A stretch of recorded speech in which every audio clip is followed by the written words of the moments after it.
एसएसटीपी classes में स्वागत है बच्चों। आप सभी कैसे हैं? अभी आप 12वीं इतिहास चैप्टर 12 औपनिवेशिक शहर का प्रश्न उत्तर पढ़ रहे हैं।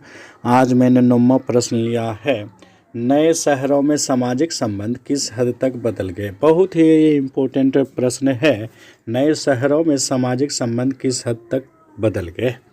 उत्तर देखते हैं बच्चों। नए शहरों में सामाजिक संबंध बहुत हद तक बदल गए, जो इस प्रकार है। पहला पॉइंट है सामाजिक संबंध में बदलाव। नए शहरों के विकास में सामाजिक संबंधों को बदल दिया।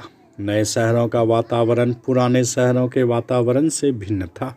नए शहरों में सामंजस्य एवं जान पहचान का अभाव था, क्योंकि इन शहरों में लोग अत्यधिक व्यस्त रहते थे। शहरों में यदि एक और अत्यधिक संपन्नता थी, एक और अत्यधिक संपन्नता थी तो दूसरी ओर अत्यधिक दरिद्रता। परिणाम स्वरूप लोगों का परस्पर मिलना जुलना सीमित हो गया। किंतु नए शहरों में टाउन हॉल, सार्वजनिक पार्कों और 20वीं शताब्दी में सिनेमा हॉलों जैसे सार्वजनिक स्थानों के निर्माण से नए शहरों में भी लोगों को परस्पर मिलने जुलने के अवसर मिले। दूसरा पॉइंट है मध्यम वर्ग का उदय। शहरों में नवीन सामाजिक समूह विकसित हो जाने के कारण पुरानी पहचानों ने अपना महत्व खो दिया। नए नए व्यवसायों के विकसित होने के कारण शहरों में क्लर्कों, शिक्षकों, वकीलों, डॉक्टरों, इंजीनियरों, अकाउंटेंट्स आदि की मांग में निरंतर वृद्धि होने लगी। इस प्रकार मध्यम वर्ग का विस्तार होने लगा। यह वर्ग बौद्धिक एवं आर्थिक दृष्टि से संपन्न वर्ग था। इस वर्ग के लोगों की स्कूलों, कॉलेजों एवं पुस्तकालयों जैसे नए शिक्षा संस्थानों तक पहुँच थी।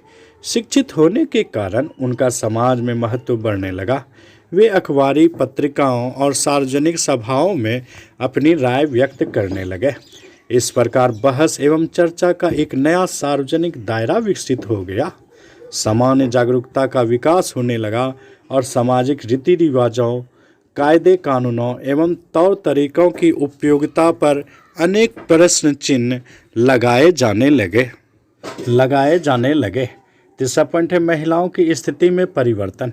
नए नए शहरों के विकास में महिलाओं के सामाजिक जीवन को भी प्रभावित किया। नए शहरों में महिलाओं को अनेक नए अवसर उपलब्ध थे। मध्यम वर्ग की महिलाओं ने पत्र पत्रिकाओं, आत्मकथाओं एवं पुस्तकों के माध्यम से समाज में अपनी स्वतंत्र पहचान बनाने के प्रयास प्रारंभ कर दिए थे। किंतु पितृसत्तात्मक भारतीय समाज में ऐसे प्रयासों का स्वागत करने के लिए तैयार नहीं था। परंपरागत भारतीय समाज में महिलाओं का स्थान घर की चार दीवारी के अंदर था। अतः शिक्षित महिलाओं के ऐसे प्रयासों को अनेक लोगों ने परंपरागत पितृसत्तात्मक कायदे कानूनों को बदलने का प्रयास समझा।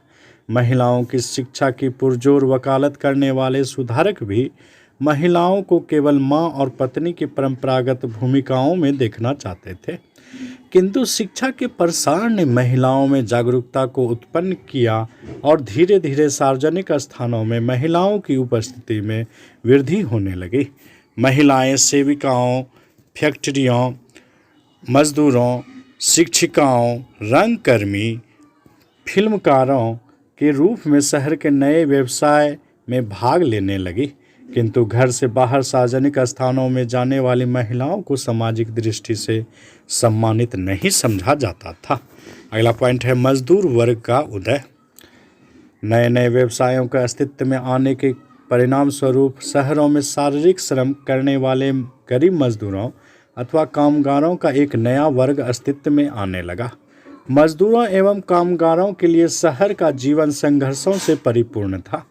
वस्तुएं महंगी होने के कारण यहाँ रहने का खर्च उठाना सरल नहीं था, और फिर नौकरी पक्की न होने के कारण सदा काम मिलने की गारंटी भी नहीं होती थी।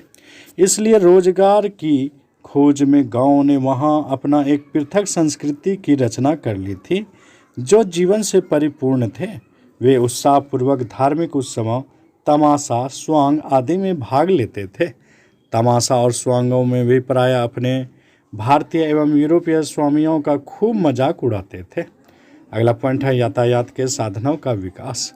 घोड़ा गाड़ी जैसे नए यातायात साधन और बाद में ट्रामों और बसों के आने से यह हुआ कि अब लोग शहर के केंद्रों से दूर जाकर भी बस सकते थे। समय के साथ काम की जगह और रहने की जगह दोनों एक दूसरे से अलग होते गए। घर से दफ्तर या फैक्ट्री जाना एक नए किस्म का अनुभव बन गया। इस प्रकार ये कैसा लगा वीडियो कमेंट में हमें ज़रूर बतावे बच्चों। बहुत बहुत धन्यवाद।